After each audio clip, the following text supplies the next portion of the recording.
भगवान शिव और माता पार्वती की अनोखी लीला। मित्रों नमस्कार, आपका स्वागत है हमारे चैनल यस स्टोरी ऑफिशियल पर। अगर आपको हमारी कहानियां पसंद आती हैं तो कृपया इस वीडियो को लाइक करें, कमेंट में हर हर महादेव लिखें और चैनल को सब्सक्राइब कर बेल आइकन जरूर दबाएं ताकि आपको हमारी हर नई प्रेरणादायक कहानी सबसे पहले मिले। अब चलिए आज सुनते हैं भगवान शिव और माता पार्वती की एक अनोखी लीला की कहानी, जो हमें सिखाती है कि कर्म और अवसर कैसे जीवन बदल देते हैं। प्राचीन काल की बात है। भगवान शिव और माता पार्वती पृथ्वी पर भ्रमण कर रहे थे। वे साधारण साधु का रूप धारण करके एक छोटे से गांव में पहुंचे। वहां एक गरीब लोहार रहता था। उसका नाम था विशाल। विशाल और उसकी पत्नी बहुत मेहनती थे, लेकिन किस्मत साथ नहीं दे रही थी। उनकी छोटी सी भट्ठी में लोहे की पुरानी चीजें ठीक करके वे किसी तरह गुजारा करते थे। घर में 2 छोटे बच्चे थे और अक्सर रात को भूखे सोना पड़ता था। फिर भी उनका मन कभी किसी अतिथि के लिए तंग नहीं होता था। वे मानते थे कि अतिथि देवता के समान होता है। एक शाम शिव पार्वती उनके द्वार पर पहुंचे। विशाल ने उन्हें देखते ही आदर से प्रणाम किया और बोला, हे साधु महाराज, आज हमारे घर पधार कर धन्य कर दिया। जो कुछ भी है वो आपको अर्पण है। पत्नी ने जल्दी से जो थोड़ा बहुत अनाज था उससे रोटी और सब्जी बनाई। खुद और बच्चे भूखे रहे, लेकिन अतिथियों को भरपेट खिलाया। शिव और पार्वती मौन होकर उनकी सरलता और त्याग देख रहे थे।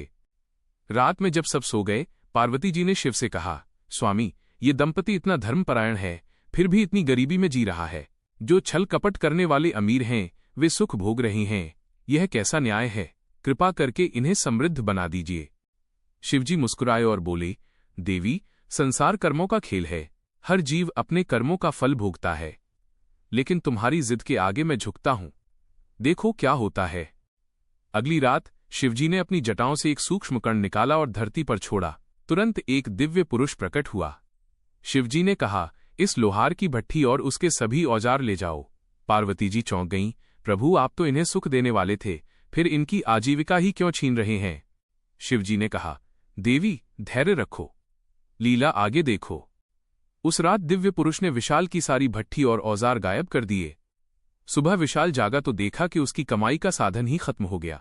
पत्नी रोने लगी, अब हम क्या करेंगे? बच्चे भूखों मर जाएंगे। विशाल उदास होकर गांव से बाहर निकला। तभी उसकी पत्नी बोली, सुनो, राजधानी में एक बड़ा लोहकार खाली पड़ा है। राजा नए कुशल लोहार की तलाश कर रहे हैं। वहां जाकर कोशिश करो, शायद कुछ हो जाए। विशाल राजधानी पहुंचा। वहां दरबार में राजा नए राजकीय लोहार की परीक्षा ले रहे थे। 3 अनुभवी लोहार पहले से मौजूद थे, जो बड़े बड़े राजाओं के यहां काम कर चुके थे। चौथा उम्मीदवार था हमारा विशाल, माइनस फटे कपड़े, थका हुआ चेहरा, लेकिन आंखों में उम्मीद। दरबार में एक विदेशी व्यापारी आया था, जो एक अनोखा तलवार का स्टील लाया था। वो बोला, महाराज, ये स्टील इतना मजबूत है कि इससे बनी तलवार कभी नहीं टूटेगी, लेकिन इसे गलाने और आकार देने की कला बहुत दुर्लभ है। राजा ने उम्मीदवारों को बुलाया। पहले तीनों अनुभवी लोहारों ने स्टील देखा और कहा, महाराज, ये उत्तम है, इससे बेहतरीन हथियार बनेंगे, लेकिन वे गलत थे। अब विशाल की बारी आई। दरबारी हंसने लगे, ये गरीब लोहार क्या जानता होगा। लेकिन विशाल ने स्टील को हाथ में लिया, सूंघा, ठपठपाया और बोला, महाराज, इस स्टील को खरीदने की भूल मत कीजिए। ये बाहर से चमकदार है, लेकिन अंदर से कमजोर। इसमें मिलावट है, माइनस पुराना लोहा और कुछ राख मिश्रित है। इससे बनी तलवार पहली लड़ाई में ही टूट जाएगी। सभी हैरान। राजा ने पूछा, तुम्हें कैसे पता? विशाल बोला, महाराज, बचपन से मैं पुरानी चीजें ठीक करता आया हूं। इसकी गंध और वजन से पता चल जाता है। अगर विश्वास न हो तो इसे गलाकर देख लीजिए। राजा ने आज्ञा दी। स्टील गलाया गया तो सच सामने आ गया, माइनस मिलावट थी। व्यापारी शर्मिंदा होकर भाग गया। राजा प्रसन्न हुए और विशाल को राजकीय लोहार का पद दे दिया, माइनस उच्च वेतन, सम्मान और महल में रहने की व्यवस्था।